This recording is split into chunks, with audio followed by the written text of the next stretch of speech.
I'm Weston. I love talking about the Astros, and today I'm recapping Game 36 of the regular season. Astros over the Rangers, 8-4. We out-hit them 12-8. And you know how I said as a joke last night? Boy, this is going to be a close game. And then in the description I said, but because I say that, it's probably going to be a shootout. Not quite a shootout, but 8-4 is the highest scoring affair so far this series, and it is very ironic because we had Greinke and Lance Lynn, I don't know why I said Cy Sneed, dueling today, and boy, I didn't mean to sarcastically tell the future, but gosh, it sure seems like it happened.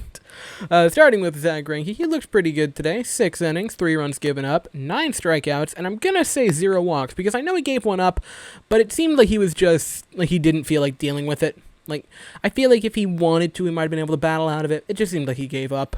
Greinke's moment of the day was biting his shirt and just sitting there like with a shirt in his mouth as Brett Strom talked to him, and also saying "nice take" to a pitch or to a batter before then striking him out. Zach Greinke is can't miss television, and it certainly is special to watch. Zach Greinke is the funniest person in baseball right now, and I don't think it's necessarily a close race. After his good 6-inning start, Cy Sneed came in and looked pretty decent, actually. I believe, much like Thanos, I believe in total and utter balance. I am going to talk about a person and a player bad when they do bad and good when they do good. Now, I'm not going to change my opinion that fast.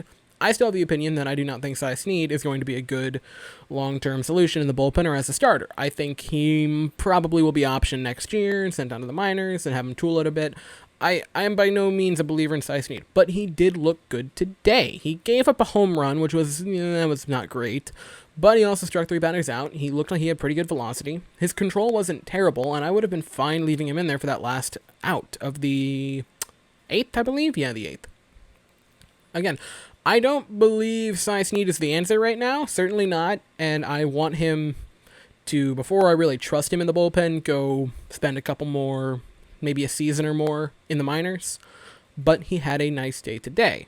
Cionel Perez came in, and it got real dicey real quick. He gave up a walk and a hit, and suddenly, that was before we had a couple more runs, it suddenly was looking like a very close game, because I believe the tying run was at the plate. It might have even been the go-ahead run, and that got real dicey real quick, but he got out of it, so that was a positive. Blake Taylor came in for the final inning. He gave up a walk, but he got out of the inning fine, so no issues there. Good starting pitching. The first 7 2/3 were good. The last 1 1/3 were a little bit dicey, but I wouldn't even say that Blake Taylor got in any trouble, really. 1 walk isn't bad, especially in a 8-4 game at that point. The offense started out incredibly hot. 3 hits on the first 4 pitches, a single from Springer, a single from Altuve, and then a single by Brantley to RBI Springer in, and then Diaz hit his first home run of the season, and it was a pretty towering home run, I might add. That was a very good shot by Diaz to put us up 4-0 in the first. Tucker came in, I believe, in the 4th, and got an RBI single. I believe that scored Correa. Maldonado in the 5th got in on the action with a home run. I'm going to talk about Maldonado in a second, so just give me a second. And then in the 8th, Brantley, to break it wide open, had a 2-run double to make it 8-4, which is the final score of the game. Brantley had a pretty good day. Altuve did leave with knee discomfort, right knee discomfort, which that makes me real nervous. I'm going to be honest. I hate hearing right knee discomfort for Jose Altuve. That doesn't make me happy. We can't lose Altuve. We can't. I know he hasn't been great this year. I understand that. I know he's been subpar. But he is the heart and soul of the team, and he is starting to wake up. He's boosted his batting average, I think, 30 points over the past week. He's starting to heat up. He's starting to get going. He's starting to look like Altuve again. We can't lose him. Why do we have so many injuries? And there's probably a Yankees fan watching that's like, oh, you got injuries? You want to talk about injuries? My entire lineup's dead. And I'm sorry that your lineup is dead. I truly am. Diaz, I wanted to say this because he had 1 bad play at second, which Greinke should have really allowed 2 runs because that run should not have scored. It was a total Diaz error, and it did not go as an error, which kind of bugged me. That was a very bad play, but he had a very good diving throw which is what I'm going to call it because it was just one motion to get a runner out. So Diaz had a very good play and a very bad play, but I'm going to focus on the positive and say he made an incredible throw. Because my main reason being, anyone can make a miscommunication when you haven't been playing much. That was a very hard dive to just stop the ball, period, and then also to make that throw to first. So positive, I think he was better defensively than not.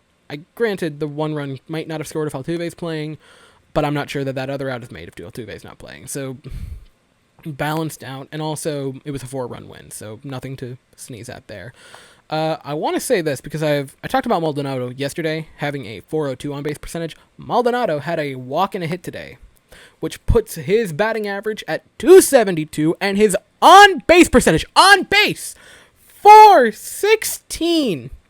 416, people, 416. I am going to say this. This is his best year offensively, and it's not close. And now before I say this, I want to preface it with this. I am not so dumb and biased that I am going to say he's having a better season than Mike Trout. Because Maldonado, I believe, has hit 3 home runs, whereas Trout has hit 13. Trout's playing every day. I'm not saying he's having a better batting season than Mike Trout. I'm not saying that. But what I am saying is that his batting average is but 4 points lower than Trout at 276, to 272 for Maldonado. And his on-base percentage is significantly higher. Trout is currently at 362, and Maldonado is at 416. That alone should tell you how good of a season he is having. Now, again, I'm not saying that he's having a better season than Mike Trout. He's not played as many games. He's not playing all the way through. He's been taken out in the 7th or 8th a couple times. He's been put in late in games.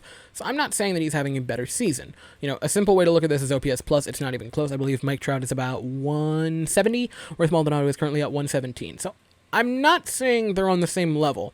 But if you just look at on-base percentage, which everyone loves to use right now, and I agree that it's a better stat than batting average, they are really... He's getting on base at a better percentage than Mike Trout, which says a lot because Mike Trout is the best baseball player right now in Major League Baseball, probably the best of the past couple decades. He's really incredible, and I think will probably go down as the best right-handed bat if he keeps it up. Like, if he has a drop once he hits, 31, 32 like Pujols did, I think it'll be 1A, 1B. But at this moment in time, Mike Trout is one of the best, if not the best, right now in baseball, and Maldonado is having a better on-base season than him, which says a lot. And again, not as many games, I understand that. I just wanted to point that out because I thought it was crazy.